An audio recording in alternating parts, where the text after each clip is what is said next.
چطوری قلب؟ سهم تو چقدره؟ 50 تا میشه. بفرما. 50 تا برای هر کدوممون لطفا. وای اون اکسیژنا رفتن بالا یا چی؟ 50 برای هر کلیه لطفا. باشه خیلی خوب. بودو زود باش جیش دارم. بگیر تا خیسمون نکردی. 50 برای من. داداش خودم اینم برای تو. سهم شما چی رئیس؟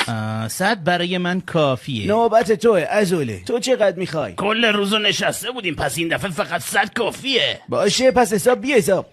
خب حساب کنیم ببینیم چقدر مونده. 200,000 تا. این مستقیم میره تو بانک. بانک شکم. امروز چقدر میخوای واریز کنی؟ دست طلا 200 کالری بریز تو حساب تریگلیسیرید لطفاً. عقل کلبی بین 24 تا 36 ساعت دیگه تو شکم نشون داده میشه. ممنونم. یه روز شاداب دیگه بعد از اون روز. سلام. خب ببین کیا اینجان. ماهی دونه مغزی مارچوبه آووکادو.